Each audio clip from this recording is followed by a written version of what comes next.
What is up, my fellow Chibits? Today, I'm here to bring all of you, once again, another weekly manga chapter review of Boku no Hero Academia. And what a wonderful week it has been for Boku no Hero Academia fans. Because as we all know, with this past weekend, we got the first episode of the anime. And it was wonderful. I know this is a manga chapter review, but give me a moment to talk about it, because I gotta say right now, a lot of us have been long-time fans of the series, and have been with it since chapter 1, and to see our baby, our series, finally get an anime, and it's done right, I can say right now, I'm so happy. I'm so happy. And also, I could talk about some scenes about the anime that I couldn't talk about in the anime review because spoiler reasons. So, I just want to say my quick thoughts on some of the things I saw in the episode. I'm going to say right now, with the way the opening song was done, it makes me assume that we're not going to pass a Nomu fight. That's what it looks like, because if you look in the opening song of the first episode, you see All Might versus Nomu, and they're going at it. It's towards, like, the end of the opening song, and that's really all you see. You don't see Stain or anything in the opening song, so that actually leaves a lot of hope that we're not going to have rush content, because when I envisioned the first season of Boku no Hero Academia, to be honest, I thought it was going to end after the Stain arc, if they were going to do 27 episodes, but since it's only going to be 13 episodes, and Nomu is around, like, chapter 18, sorry, it's a habit, around chapter 18 or 19 or 20, so around there, that's when, you know, the heroes fight Nomu and Shigaraki and stuff, like the first big fight.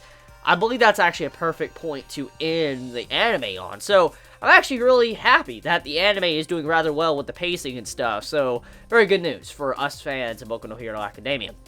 So enough of that, let's talk about this chapter, because that's what you're all here for. Please forgive me, I just want to discuss that, because very good stuff this week, and a new episode's coming out this upcoming weekend for Boku no Hero. Hopefully it's just as good. Okay, so this chapter, it lets us know that our fears have kind of been answered, but also there's other issues going on behind the scenes. All Might is probably at his limit already. Go to the final page of this chapter, and you will see All Might with sweat on his face. That's scary, because as I've already talked about multiple chapters, All Might most likely is going to die in this arc. He's going to be set up to die. We knew he was going to die. The symbol of peace will eventually die. And with the way this arc is going, it's setting up beautifully for that.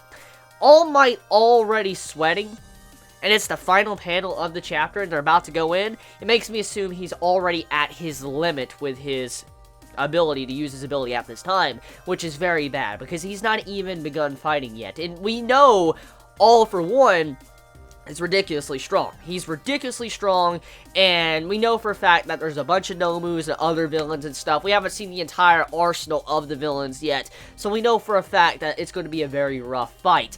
And All Might already being at his limit, it worries me that, you know, he's probably going to power down in the middle of the fight, and that's how he's going to die. He's not going to die because he doesn't have the strength, but he's going to, you know, die because he powers down and he loses his ability to where he can't fight.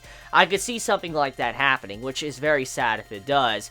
Now, one other thing I do want to say, though, is we find out that there is 2 hideouts to the villains, or multiple hideouts. It doesn't actually say 2, but it says there's multiple, but you can assume there's like 2, maybe 3, but 2 is a general answer you could get from this chapter, because in a panel, when it's mentioned that there is multiple hideouts, you see 2 shining lights, which, you know, imply there's 2 hideouts. And as we already know, our characters, our main cast, you know, like Izuku, you know, Ida, Momo and stuff, they're going to a hideout right now to try to rescue Bakugo. And if you look closely at the way this, you know, paneling the scenes are done, you can see that it looks like Izuku and his crew are at a different location compared to the Hero Association, all the grown-up heroes. You can see that they're like in 2 different distinct locations, and this means that the 2 different hideouts that have been like introduced, like multiple hideouts, is that they're going to different locations. So that means Izuku is not going to be at the location where All Might is.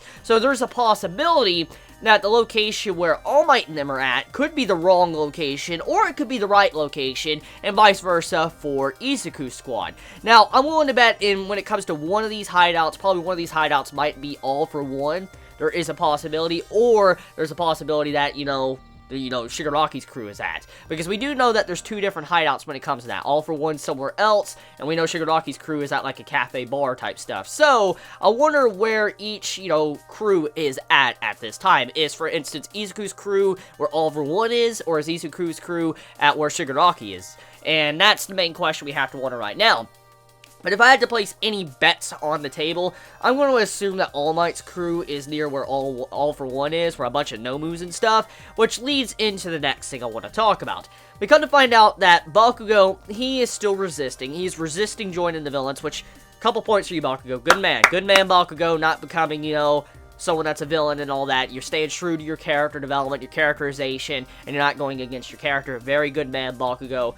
I love you. But then you have it to where Shigaraki, he's getting pissed off for what happened to him in the last week's chapter. For instance, the hand was knocked off the father and stuff, the hand, and then he talks to his master. He's like, All for One, I need you. And for what this implies is that Bakugo is probably going to get brainwashed. If he's not going to get brainwashed, he's going to have his ability extracted out of him, and he's going to probably become a Nomu. It's something like that's probably going to happen. And if that does happen, that's going to be pretty fucking sad. Because, that's understandable. If, for instance, Bakugo does get brainwashed, or he does get turned into a Nomu, it makes a lot of sense. Because this has been built up for a while now with Nomu, and how, he's a bunch of, powers mixed into one. It's kind of a mindless creature. And if that happens to Bakugo, that would be very sad for his character. But also, another thing, too, to look at is Ragdoll. Ragdoll, as I mentioned in the last arc, Ragdoll is missing. And what usually happens to people that are taken from the Villains Association? We know for a fact that a bunch of people are being used as Nomus. They're getting turned into Nomus, and I'm willing to bet that All for One either has taken Ragdoll's ability or has turned Ragdoll into a Nomu. One or the other is going on, and if that is the case, I'm willing to bet that Ragdoll is already GG, dead as fuck. So, yeah. That's probably happened. I'm willing to bet if All Might's crew is at where All for One is, or the Nomu making facility, most likely they're going to see Ragdoll, and she's probably going to be dead. I'm willing to bet something like that's going to happen. Which is very sad, because I did like Ragdoll as a character, but to know that she's probably dead, or a Nomu now, it's depressing. But that's the arc we're getting into, because this is the type of arc of Boku no Hero Academia that's kind of like the game changer. It's getting us set up for the future, and that's what type of arc this feels like. So I can't wait to see where it's going to go, what the mangaka can actually showcase when it comes to his writing style. Now, talking about the media, the first part of the chapter, which I should have talked about already, but I saved it for last. That part fucking aggravated me. Not because it was bad writing or anything, it just aggravated me because that's how the fucking media is. The media is a piece of shit sometimes because it tries to pin all the blame on people and not understand the bigger picture here. It tries to twist words or twist certain viewpoints of people into suiting their needs or getting better views or whatever. It really pisses me off because you had it to where Eraserhead, he's just sitting there trying to explain and all that what's going on, and they're like, isn't that a worst possible outcome? You had a student kidnapped, and then you had it to where the students were attacked and they're injured and stuff, and I am right now at that point where I'm like, oh my fucking god, do you not understand how much worse it could have been? Because, look, a bunch of the students, or all of the students, could have been fucking killed.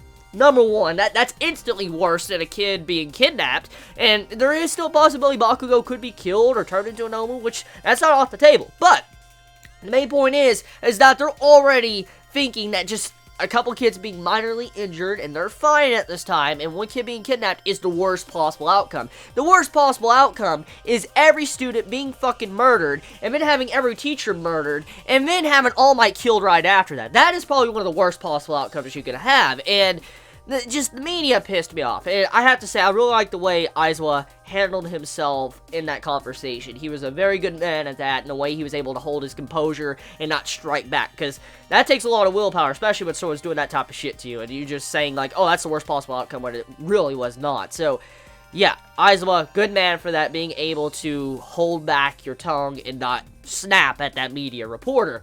Now, regardless of that, though, there is a possibility it could get a hell of a lot worse, because All Might is probably destined to die this arc, so we'll have to see how this arc ends and how the media covers that.